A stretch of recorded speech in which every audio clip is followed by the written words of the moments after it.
du pardon des péchés. Le psaume 32, versets 1 et 2.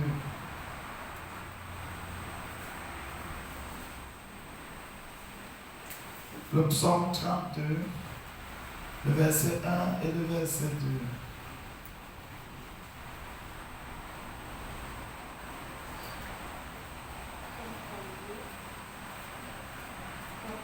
La Bible dit: heureux celui à qui la transgression est remise, à qui le péché est pardonné. Heureux l'homme à qui l'Éternel n'impute pas d'iniquité.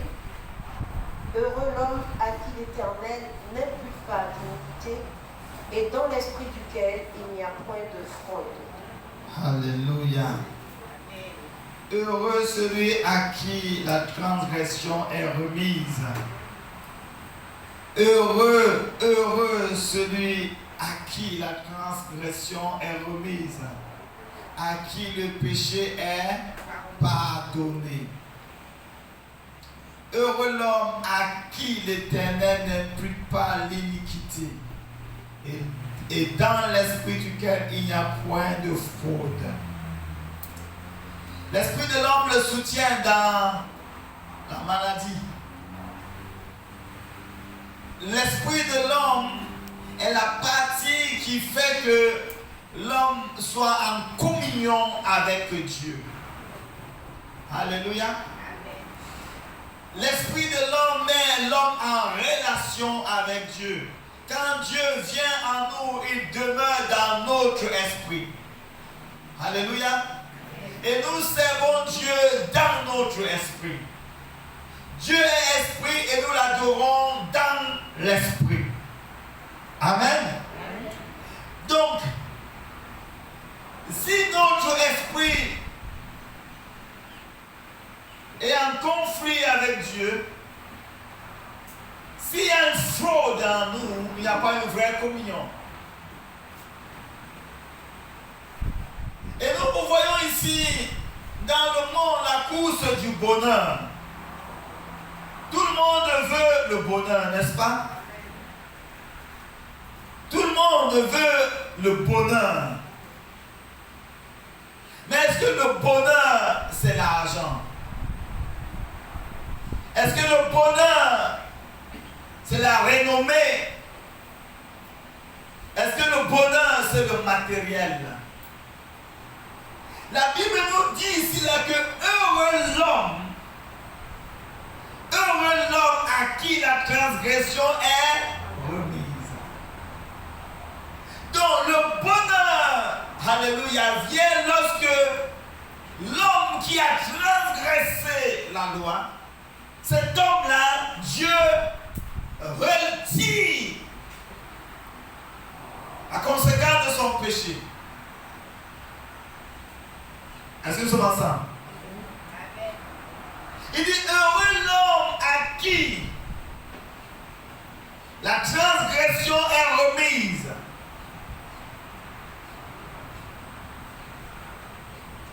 Donc le bonheur se retrouve lorsque nous avons une communion avec Dieu. Le péché est ce qui met la séparation entre nous et notre Dieu.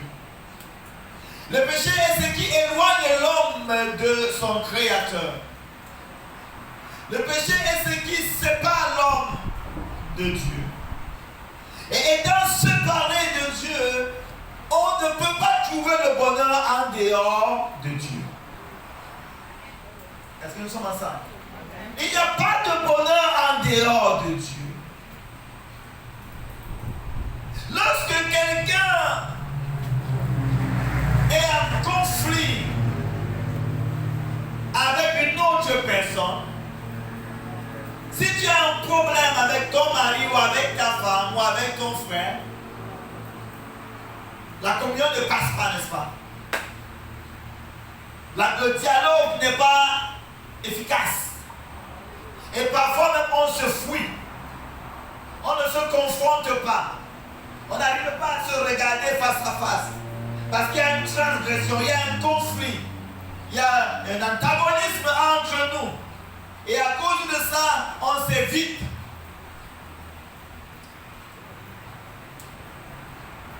On s'évite.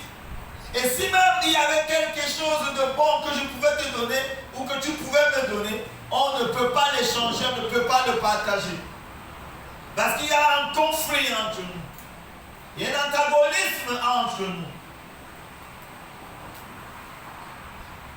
Et lorsque l'antagonisme est enlevé, lorsque la plaie est cicatrisée, la communion est restaurée. N'est-ce pas? Et les échanges sont possibles. Et la grâce de profiter de l'un de l'autre est rétablie. Aujourd'hui, les hommes pensent qu'on peut être heureux tout seul. Et c'est pourquoi on voit les conséquences de l'égoïsme de l'homme se matérialiser tout autour de nous. Dans cet égoïsme de l'homme, il s'accapare tout, pensant que ayant tout avec lui, ça va le rendre plus heureux. Il peut tuer pour avoir. Il peut mentir pour avoir. Il peut escroquer pour avoir. Il fait de la ruse pour avoir. Et pensant que dans l'accumulation des choses, il sera dans le bonheur. Il sera heureux. Et lorsqu'il finit par accumuler les choses, jusqu'à là, il n'est pas heureux. Le bonheur vient lorsque ton esprit est en paix avec Dieu. Est-ce que quelqu'un avec moi? Lorsque ton esprit est en paix avec Dieu. Le bonheur ne va pas venir lorsque tu vas manger un bon plat de dombré. Hello? Parce que tu peux manger un bon plat de dombré, mais ton esprit n'est pas en paix avec Dieu, tu es troublé.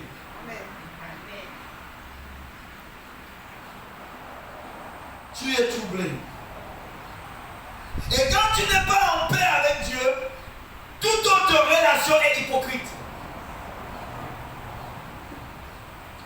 Est-ce que quelqu'un avec moi?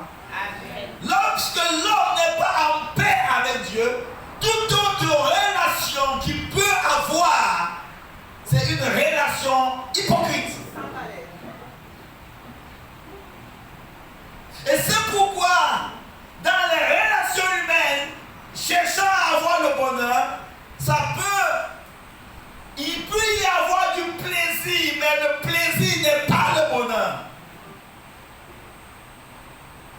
On peut trouver du plaisir dans une relation, et ce plaisir-là est pendant un certain temps. C'est pendant un certain temps. Et ça va s'estomper après. Mais ce n'est pas le bonheur. Il dit heureux l'homme à qui le péché est pardonné. Il y a un bonheur, mes bien-aimés, lorsque le poids de ton péché est ôté. Alléluia. Amen. Il y a un bonheur lorsque tu te sens, n'est-ce pas, libre à t'exprimer devant Dieu. Le problème, c'est que l'Église oublie ce bonheur et tourne les yeux vers l'illusion. Et on ne voit pas la grâce que Dieu nous a faite. D'avoir la possibilité de nous approcher du trône de la grâce avec confiance. La grâce de s'approcher devant le Créateur de l'univers avec assurance. La grâce d'avoir le péché être pardonné. La grâce d'avoir un cœur nettoyé. La grâce d'avoir la culpabilité être ôtée.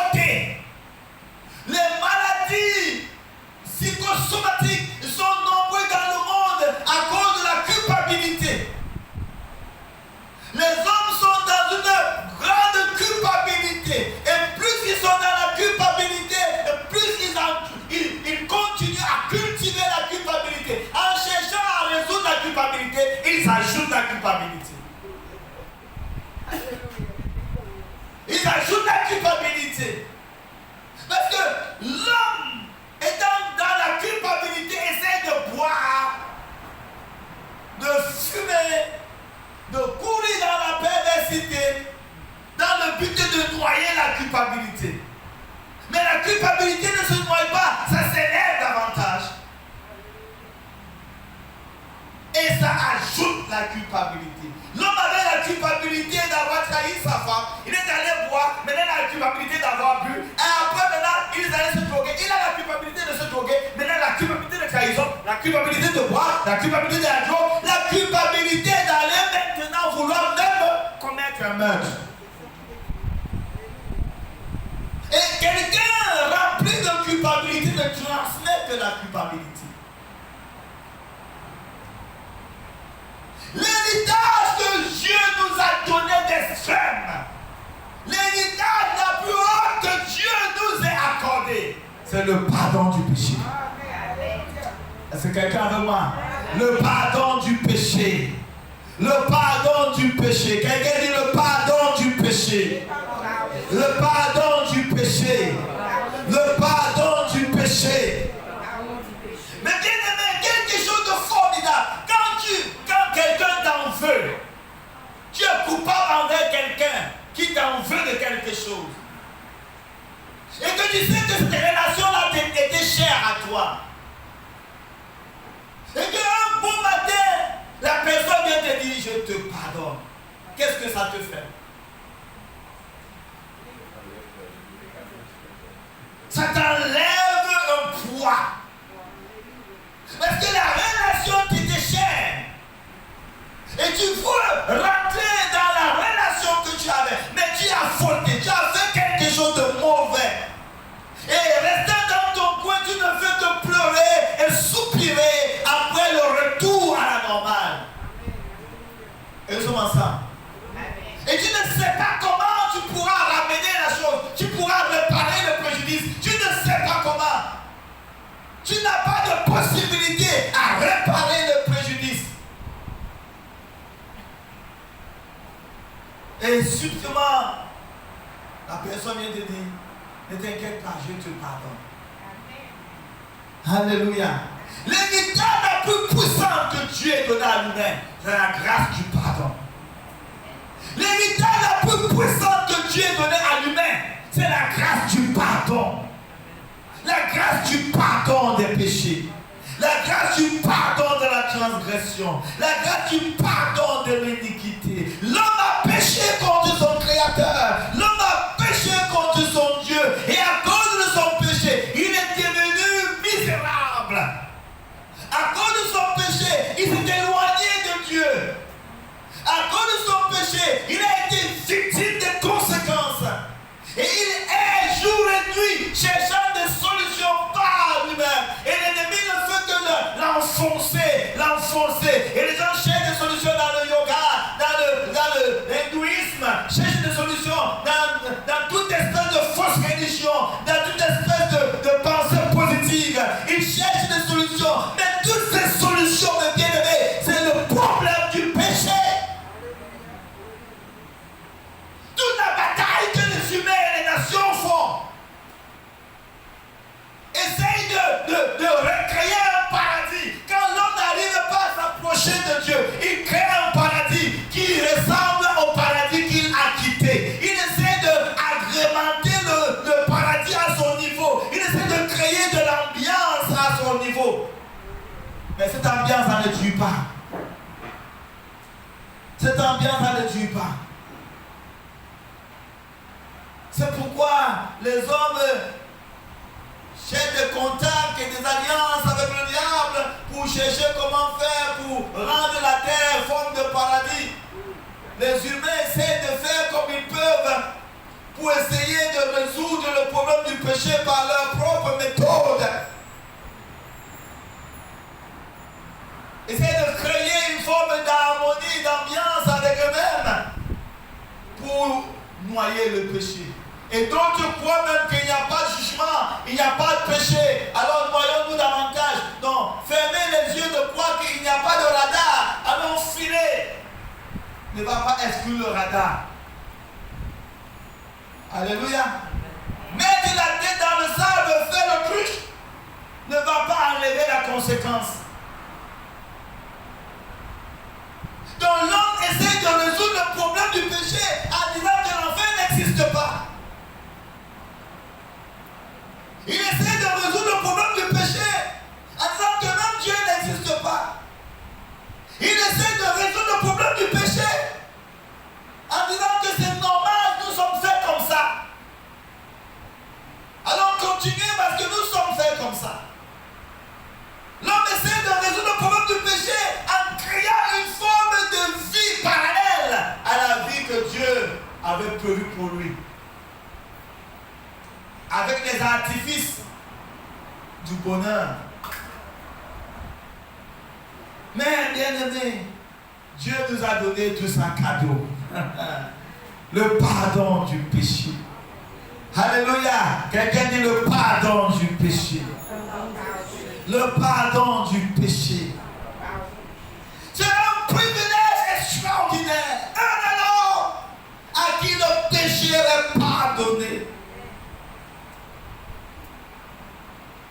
Nous n'arrivons pas à comprendre la hauteur, la grandeur, la profondeur de ce que ça signifie d'être pardonné de son péché. Si c'était simple, Jésus ne serait pas venu lui-même. Si c'était autant simple, Dieu ne serait pas descendu lui-même sur la terre pour mourir. Le péché, le pardon du péché résume la création.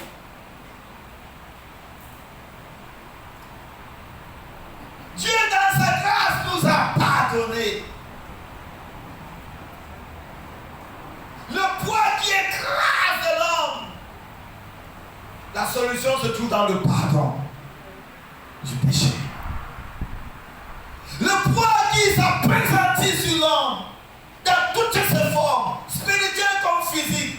La solution est dans le pardon du péché. Le pardon du péché. Le pardon du péché. Heureux l'homme. Heureux l'homme.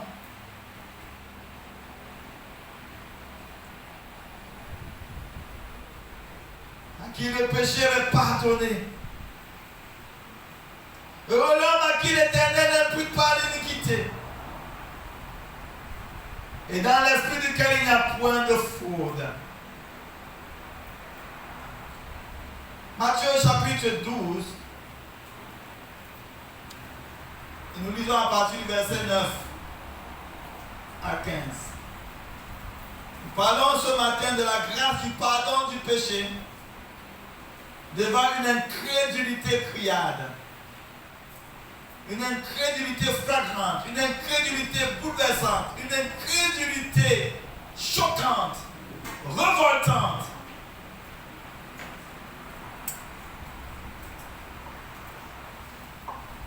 Matthieu 12, à partir du verset 3, la Bible dit: Mais Jésus leur répondit, À partir du verset 9.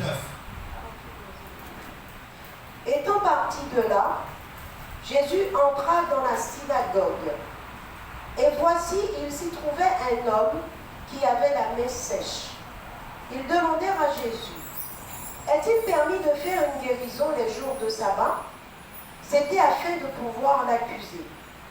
Il leur répondit: Lequel d'entre vous, s'il n'a qu'une brebis et qu'elle tombe dans une fosse le jour du sabbat, ne la saisira pour l'en retirer? Combien un homme ne vaut-il pas plus qu'une brebis? Il est donc permis de faire du bien les jours de sabbat. Alors il dit à l'homme: Étends ta main. Il l'entendit et elle devient saine comme l'autre. Les pharisiens sortirent et ils se consultèrent sur les moyens de le faire périr. Amen. Il y a un miracle visible, une action spirituelle visible, palpable. Et tout le monde voit. Au lieu de dire gloire à Dieu, Dieu et de puissant. Ce n'est pas une seule personne qui sort. On dit les pharisiens. Les pharisiens, ça veut dire que tous les pharisiens, tout l'esprit de pharisiens, tout le monde s'est mis, ils sont sortis. Et d'un commun accord, ils s'accordent pour dire on va faire comment pour le tuer. Ici, ce n'est pas un manque d'action de Dieu. Ce n'est pas que les gens ne voient pas ce que Dieu fait. Les actions de Dieu sont visibles. Dans Romains chapitre 1, il dit depuis que la création existe, les œuvres de Dieu sont visibles. Ce que Dieu fait est visible. La grâce que Dieu étend vers l'homme est visible. L'amour que Dieu a pour lui-même est visible. La bonté de Dieu envers l'homme est visible. Mais l'homme ferme son cœur. L'homme ferme son cœur.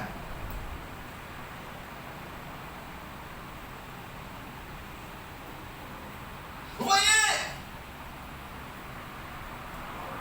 quand tu es un mendiant du pardon de Dieu, c'est un privilège. Hello? Quand tu es un mendiant du pardon de Dieu, de la bonté de Dieu, de la miséricorde de Dieu, c'est un privilège. Parce que, mes bien-aimés, le Dieu de ce siècle a aveuglé les yeux des gens, les a livrés au pouvoir de l'incrédulité, au point qu'ils ne soient plus sensibles à la main tendue de Dieu. Vous voyez, certaines personnes font des actions pas bonnes vis-à-vis de toi, vis-à-vis de quelqu'un, et n'arrivent pas, même quand après tu leur dis bon, écoute, je te pardonne, la personne n'arrive pas à mesurer ce qu'il a fait de mauvais. Est-ce que nous sommes ensemble là?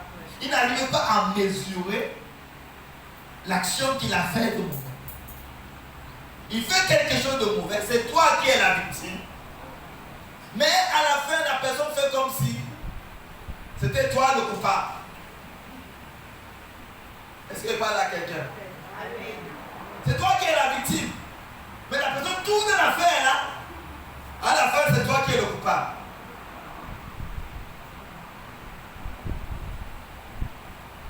Et même quand tu essaies de réparer et de l'aider, la personne a le cœur fermé. Et n'arrive pas à reconnaître même la main qui lui est tendue pour être enlevé de son monde. La grâce du pardon est là.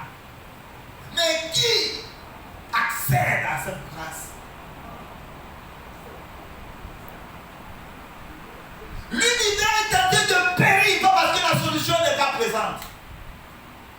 Le monde est tenté d'aller de pire en pire, pas parce que la solution n'est pas là, mais parce que le cœur est endurci. Continue dans l'égarement. Nous déjà là, allons continuer. Je suis déjà tombé, alors je roule. Hello? Je suis déjà tombé, alors je roule.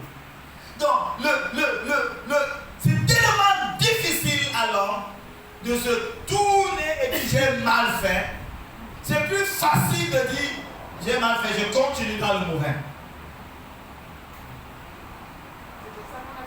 Est-ce que quelqu'un avec moi là? Les gens ils ont fait du mal, ils ont fait des choses qui ne sont pas normales. C'est plus difficile pour eux de venir demander pardon que de continuer à faire le mal.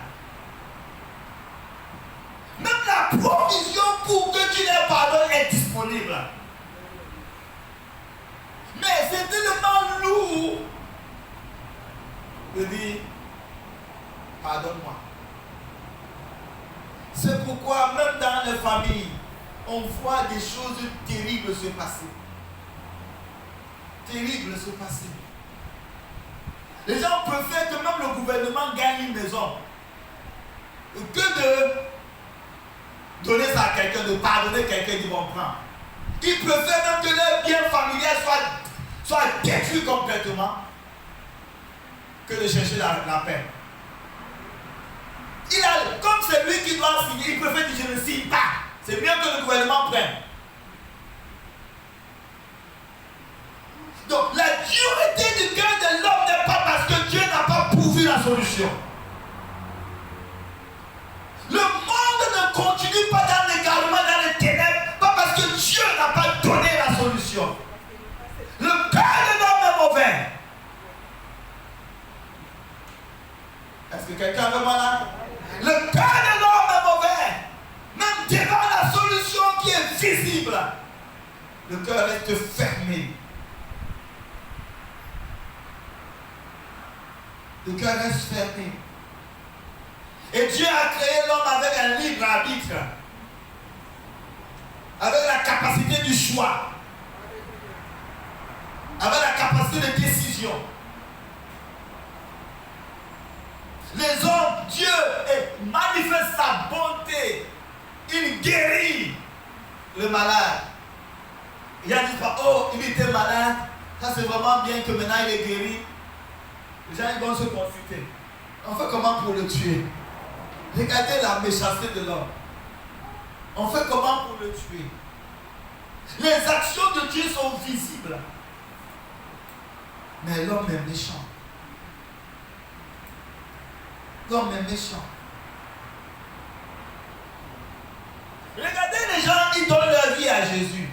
Cette personne-là était un marabout, était dans la drogue, était dans je ne sais pas quoi, dans toute espèce de choses, dans toute espèce d'égarement. Il donne sa vie à Jésus. Et maintenant, il ne boit plus, il ne fume plus, il n'entre plus dans des choses terribles. Maintenant, qu'est-ce qu'on dit? Il est dans la secte.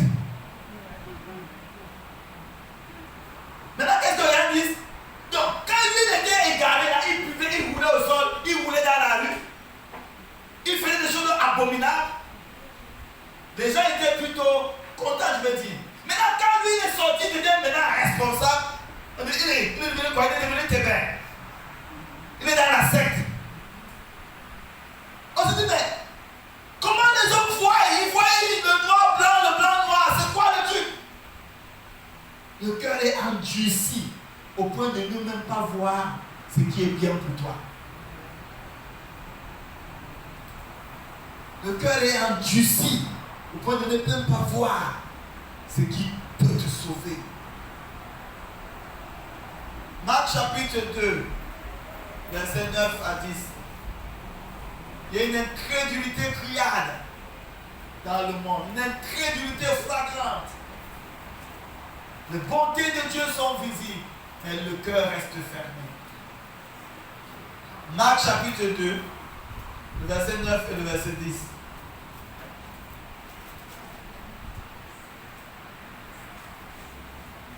Lequel est le plus aisé de dire au paralytique, tes péchés sont pardonnés, ou de dire, lève-toi, prends ton lit et marche. Or, afin que vous sachiez que le Fils de l'homme a sur la terre le pouvoir de pardonner les péchés, je te l'ordonne, dit-il au paralytique, lève-toi, prends ton lit et va dans ta maison. Et à l'instant, il se leva, prit son lit et sortit en présence de tout le monde, de sorte qu'ils étaient tous dans l'étonnement et glorifiaient Dieu, disant, nous n'avons jamais rien vu de pareil. Jésus sortit de nouveau du côté de la mer, toute la foule venait à lui et il les enseignait. En passant, Amen. Amen. Amen. Amen. Donc nous voyons ici ceci. Le paralytique est là. Et Jésus dit,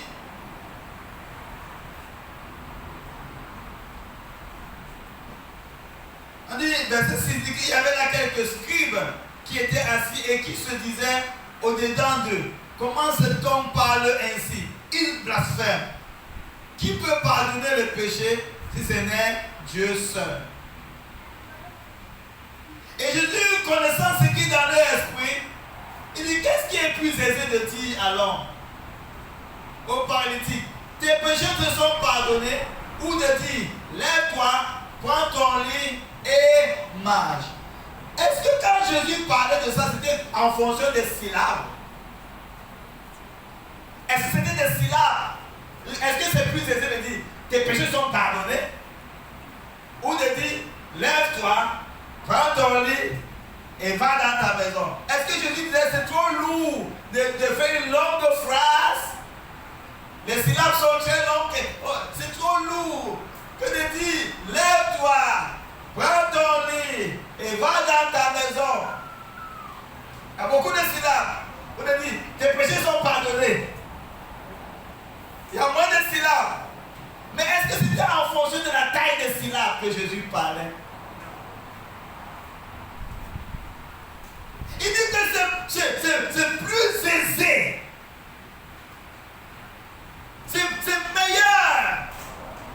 C'est meilleur d'avoir les péchés pardonnés que de dire, que de faire seulement l'action dans la dimension physique.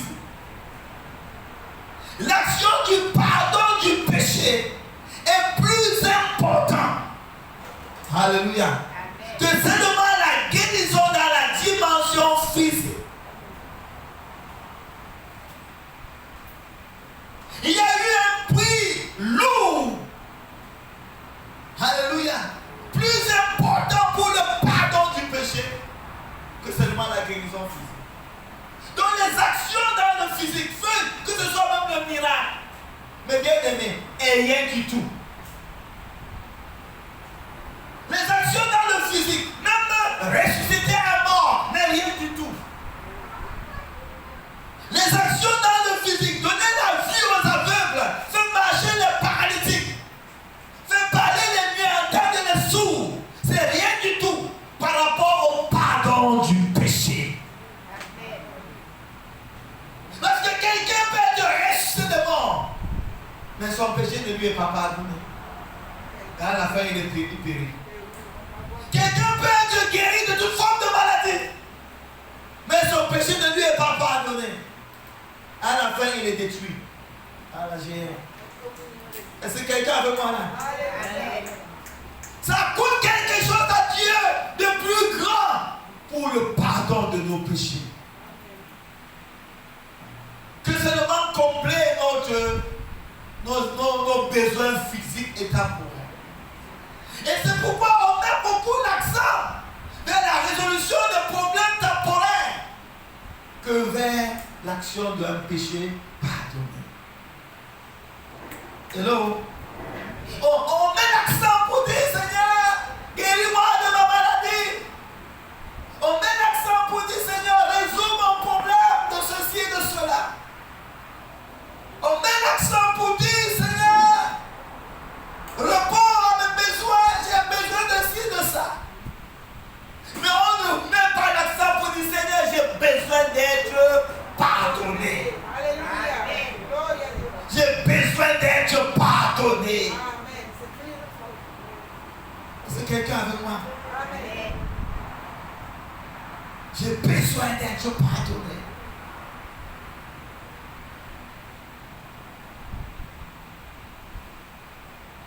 Et c'est pourquoi même dans la société aujourd'hui, on est seulement comblé du fait que bon, il t'a acheté une robe, alors content de toi de ça.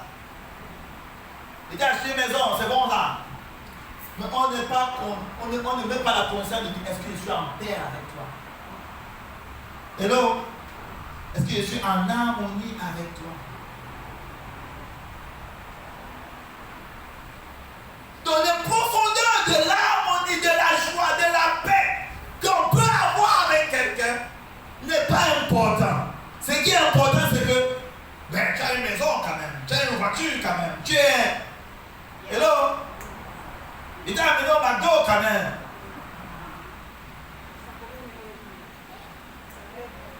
Je vais donner des fleurs quand même. Mais est-ce que de cœur à cœur nous sommes liés?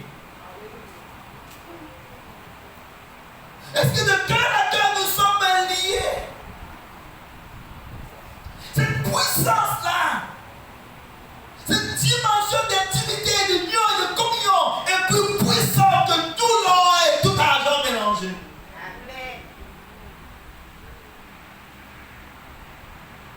Mais bien aimé, où est-ce qu'on a mis notre curseur?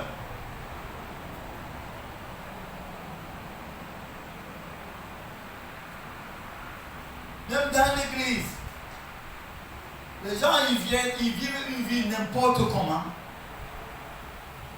Ils n'ont peu importe s'ils ont une relation avec Dieu, c'est pas ça qui est important. Peu importe si Dieu même leur connaît, c'est pas ça qui est important. Ce qui est important, c'est que donne-moi la voiture, que Dieu me donne une voiture, que Dieu me donne l'argent, que Dieu me donne un mari, que Dieu me donne une femme, que Dieu me donne ceci, que Dieu me donne le papier, que Dieu me donne. Mais est-ce que Dieu, nous sommes en paix? Dieu. Est-ce que nous sommes ensemble là? Quel est ce qui est plus aisé?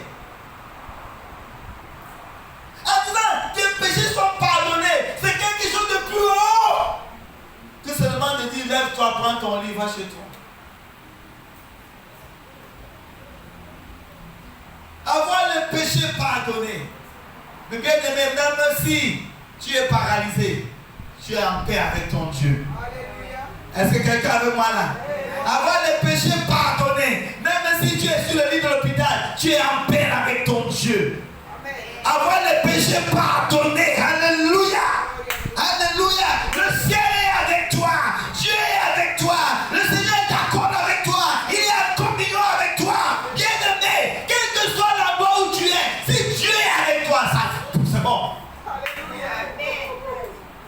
Et tu es en harmonie avec Dieu, où ton intérieur est en paix avec Dieu. L'intérieur est en paix avec Dieu.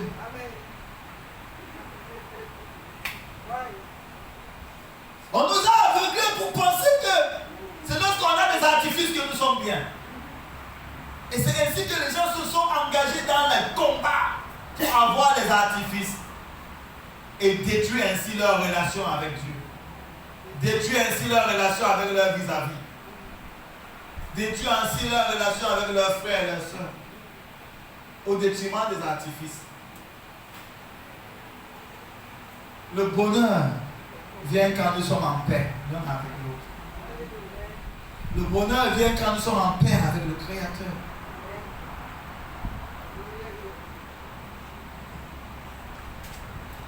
Il y avait en Afrique, au Cameroun, vous voyez, il y a des maisons en construction et puis ils ont fait des plafonds.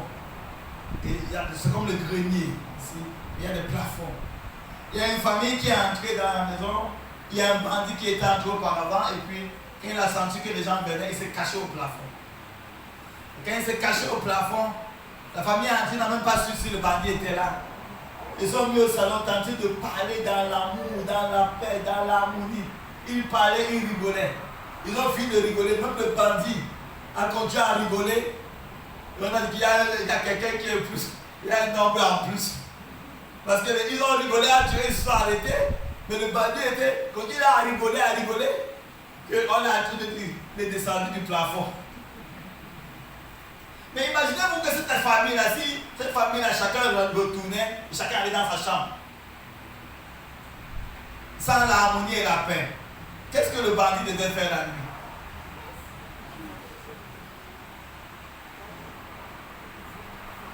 Est-ce que quelqu'un avec moi? Le monde aujourd'hui est déchiré à cause du manque du pardon du péché. C'est pas ça, il y a tellement long où tu as dit que si tu ne pardonnes pas aux hommes leur péché, pour Dieu Père Céleste ne vous pardonnera pas non plus. Est-ce que nous sommes ensemble? Si tu ne pardonnes pas à quelqu'un son péché, Dieu lui-même ne te pardonnera pas. C'est tellement fondamental.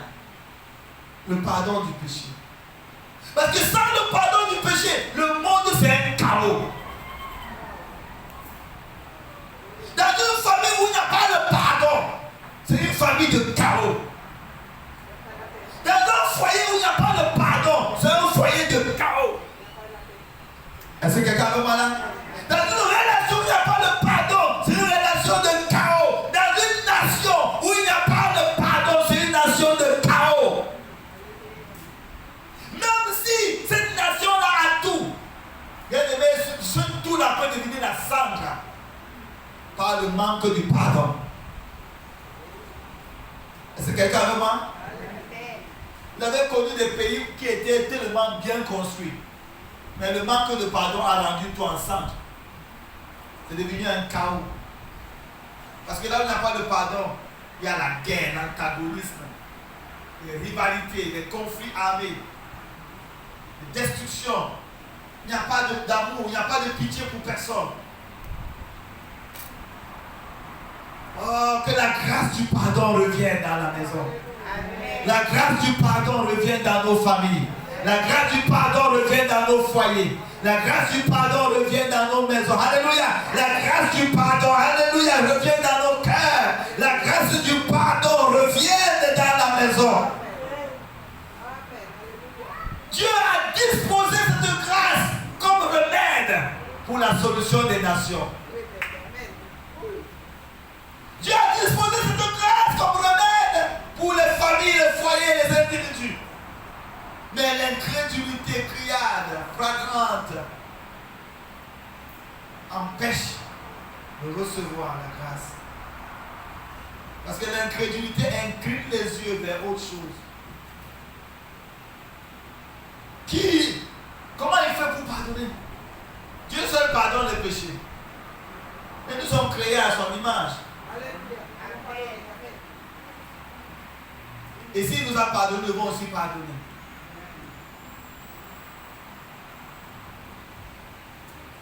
Et la promesse qui a été donnée dit pardonner les péchés.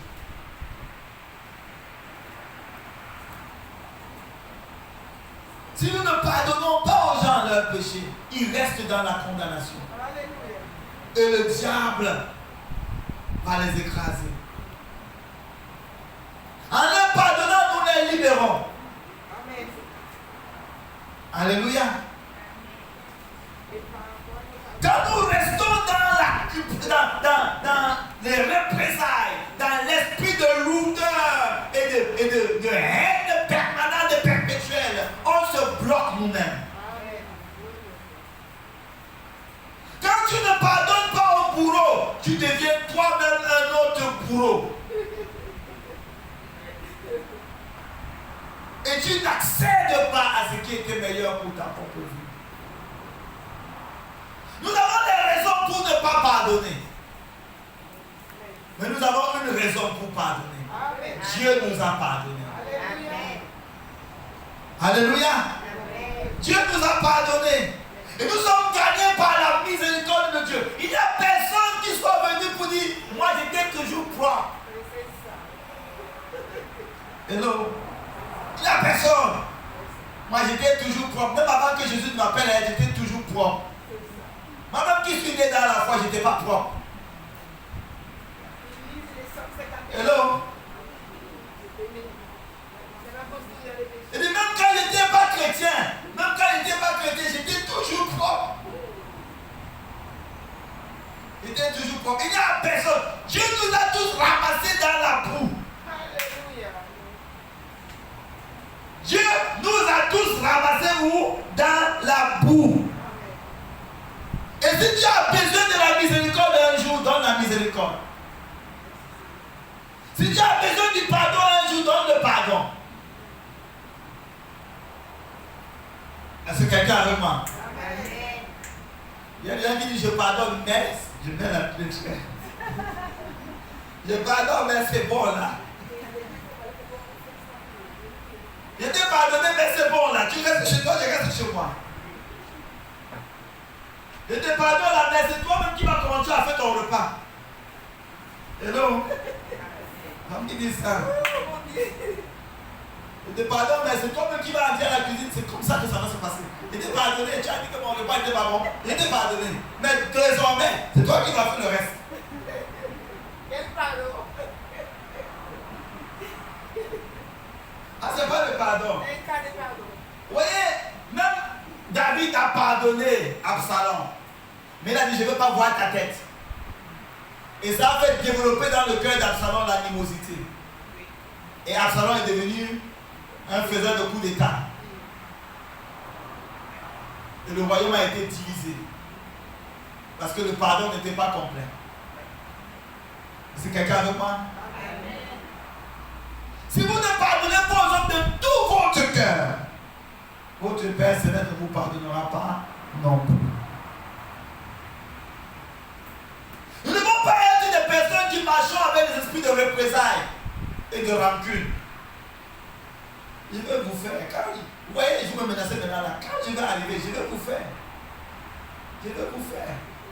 Je vais vous montrer. Maintenant là, vous me faites ce que vous faites là.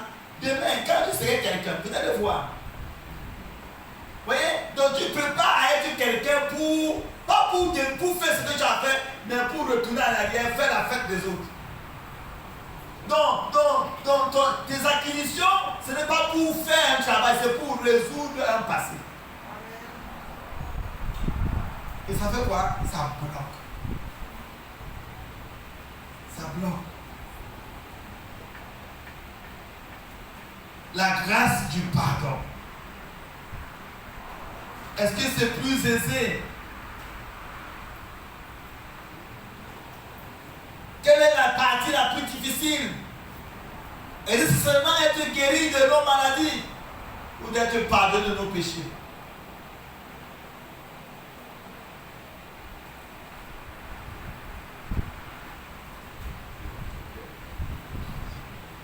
Lazare a fait le ciel. Et l'homme riche a fait l'enfer. Tu peux rester dans ton état, mais faire quand même le ciel. Hello? Ton état ne peut pas peut-être changer, mais fais tout pour ne pas rater le ciel.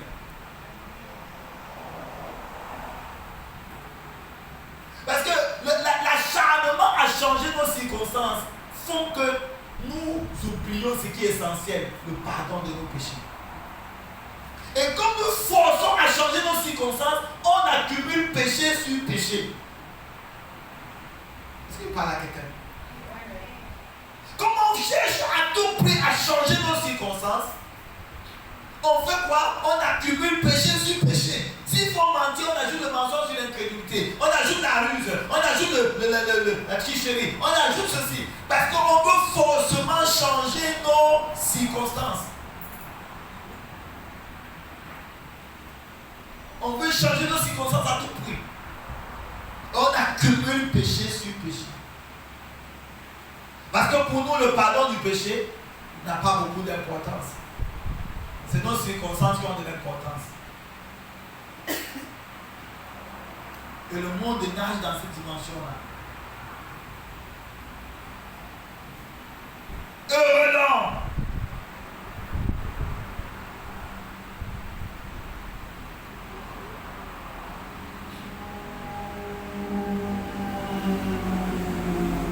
Acte chapitre 4, verset 16.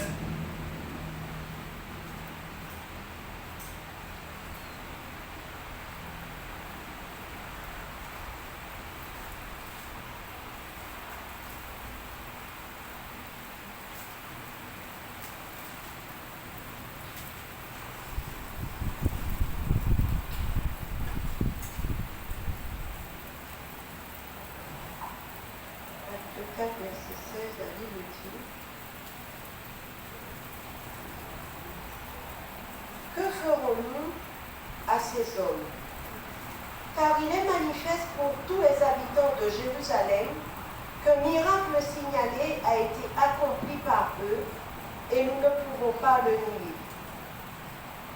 Mais afin que la chose ne se répande pas davantage parmi le peuple, défendons-leur avec menace de parler désormais à qui que ce soit en ce nom-là.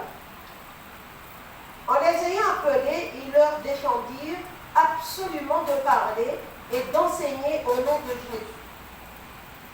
Pierre et Jean leur répondirent: jugez s'il est juste devant Dieu de vous obéir plutôt qu'à Dieu, car nous ne pouvons pas parler de ce que nous avons vu et entendu. Ils leur firent de nouvelles menaces et les relâchèrent, ne sachant comment les punir, car à cause du peuple, parce que tous glorifiaient Dieu de ce qui était arrivé. Car l'homme qui avait été l'objet de cette guérison miraculeuse était âgé de plus de 40 ans. Amen. L'homme qui avait été guéri était âgé de plus de 40 ans. Donc ça veut dire qu'il a souffert pendant presque 40 ans. Et sa souffrance a été utilisée pour briser l'incrédulité, pour manifester, pour que l'incrédulité de ces hommes-là se manifeste. Mais ils n'ont pas vu qu'ils jouaient leur dernier carte. Vous voyez, Dieu peut garder quelqu'un dans une situation, dans une circonstance, dans le but de sauver les autres. Ça va se donner comme Dieu peut garder quelqu'un dans une circonstance qui n'est pas peut-être favorable, dans le but de sauver les autres. Mais même ça, même ce fait-là, même cette possibilité-là, le cœur de l'homme reste fermé. Vous voyez, l'amour de Dieu est immense. Que Dieu peut même retarder quelqu'un parce qu'il veut amener l'autre à être bien. Il peut retenir quelqu'un parce qu'il veut faire du bien à l'autre. Mais on ne voit pas. L'incrédulité ferme les yeux au point que tu penses que, ah ouais, et s'il est resté comme ça, c'est parce qu'il n'avait pas le choix. Oui, il y a toujours un langage léger qu'on a même devant la bonté de Dieu. Dieu vient de permettre à quelqu'un qui est resté pendant presque 40 ans paralysé. On le porte, on le mettait à la même porte. Et Jésus vient, il n'a pas guéri cet homme-là pendant son séjour sur la terre. Les disciples viennent, ils manifestent la puissance de Dieu et la personne est guérie. Dans le but, peut-être que moi c'est Jésus qui l'a guéri, ben, c'est normal. Mais Dieu laisse que ce soit quelqu'un d'autre comme toi qui vient faire le miracle. Mais jusqu'à là, le cœur reste comment? Fermé. La bonté de Dieu pour l'homme est immense. Dieu tend la main pour dire voici.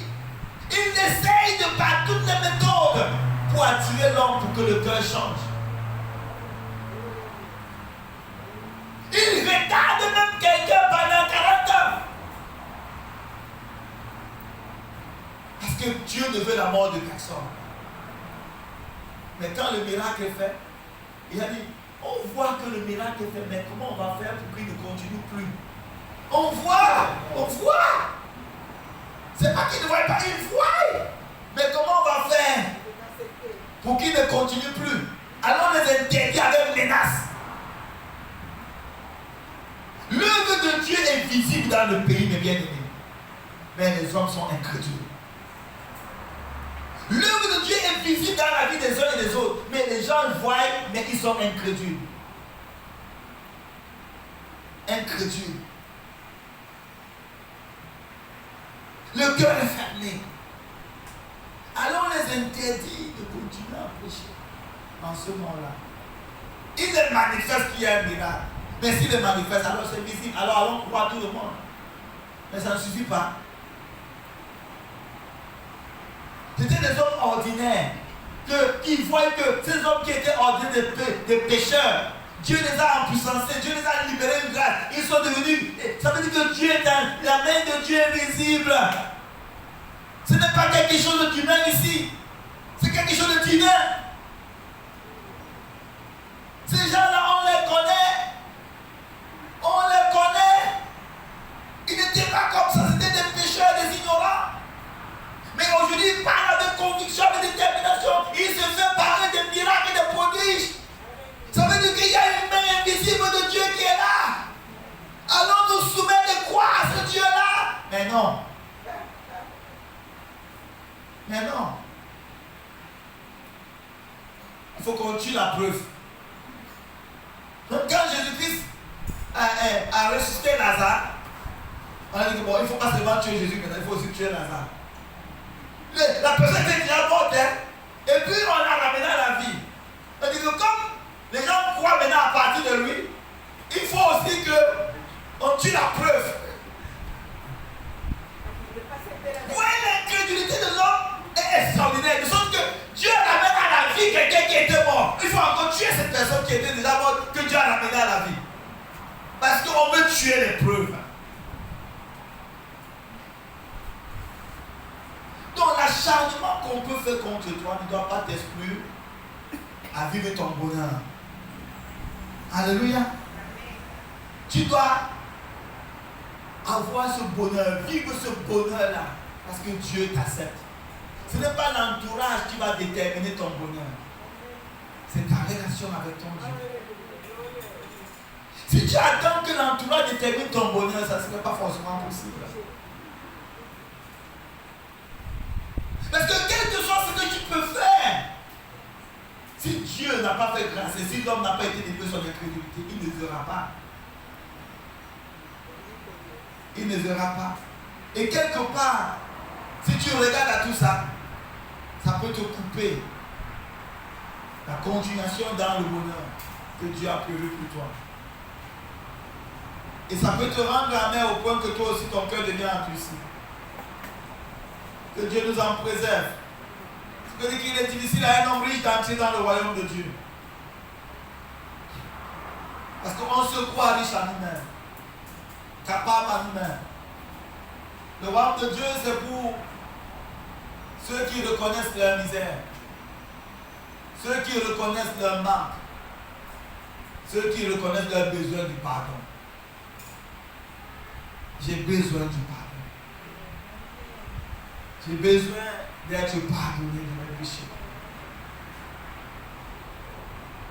Et quelquefois tu dis, ah non, mais je n'ai pas péché parce que je ne suis pas dans l'adultère, je ne suis pas dans la fornication, je ne suis pas dans ceci. Parce que personne ne t'a attrapé.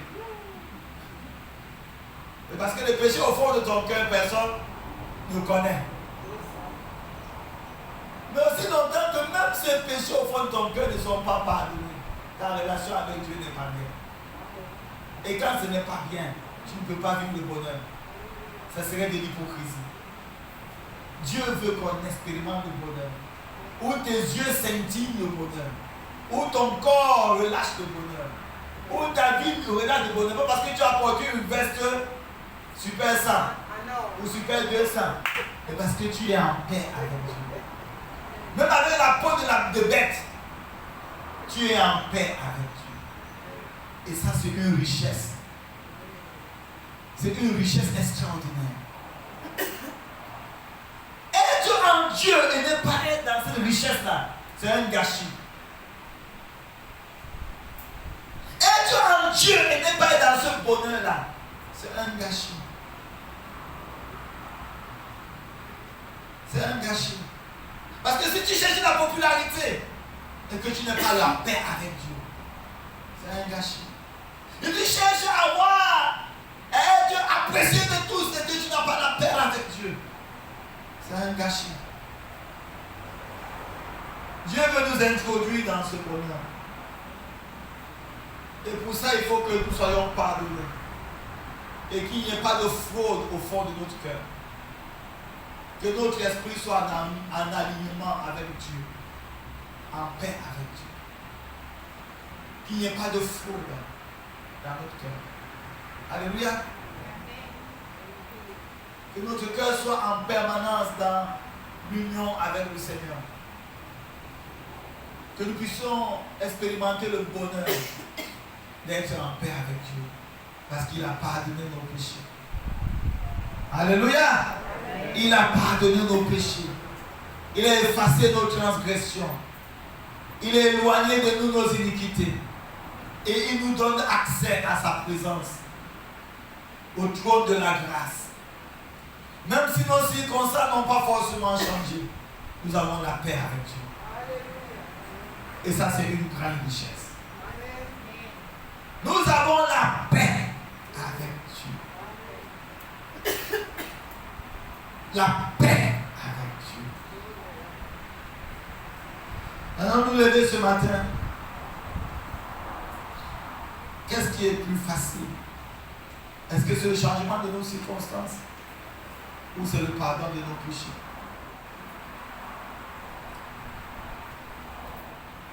Nos circonstances peuvent changer. Et demain, ça change encore. Mais quand Dieu nous donne accès à sa présence, Nos péchés sont pardonnés. Nous avons l'héritage éternel.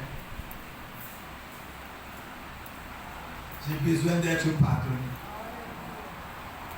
Et j'ai besoin de pardonner. Que la grâce du pardon nous soit accordée ce matin.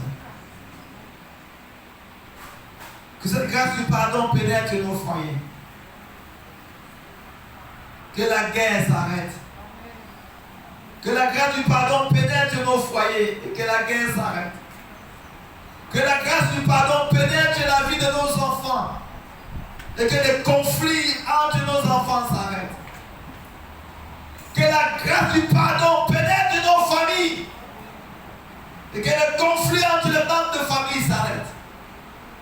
Que la grâce du pardon pénètre le pays et que les conflits, oh Dieu, entre les citoyens s'arrêtent. Seigneur, ce matin, oh Dieu, relâche la grâce du pardon. Relâche la grâce du pardon au sein de l'Église. Nous qui sommes mendiants de ton pardon, donne-nous la grâce aussi de pardonner nos frères.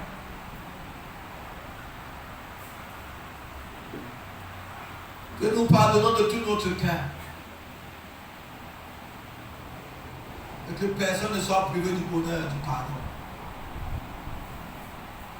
Seigneur, merci. Seigneur Jésus, merci. Parce que tu ne rejettes pas à toi celui qui vient. Celui qui ne rejette pas loin de toi, celui qui vient à toi, Papa. Seigneur, merci. Parce que tu ôtes ce qui a amené le conflit. Et tu mets ta paix. Tu crées l'harmonie. Et tu nous fais introduire, tu nous introduis dans le bonheur. Parce que désormais, l'antagonisme est enlevé. Le pardon est relâché. Que nous ayons un cœur libéré. Parce que Dieu, tu nous as pardonné.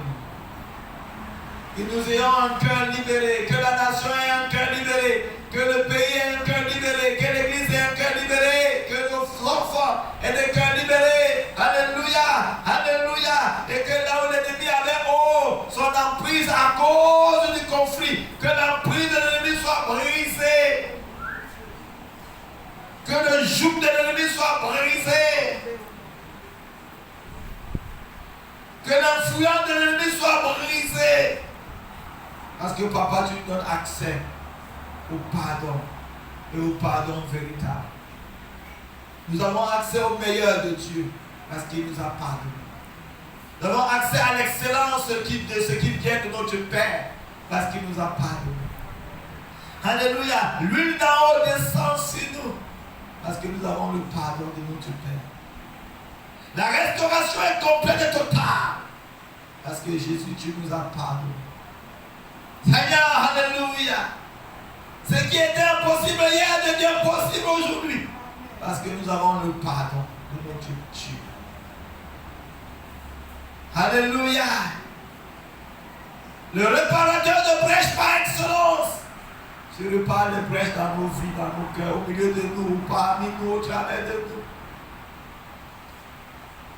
Pour que, Seigneur, le bonheur que nous avons cherché dans d'autres choses qu'en toi, que ce bonheur soit restauré dans l'Église, soit restauré dans les cœurs ce matin, et que nous vivons une vie qui était agréable, qu'il n'y ait point de faute dans nos cœurs, et que ton œuvre soit parfaite, en nous et au travers de nous, pour ta seule gloire, Seigneur.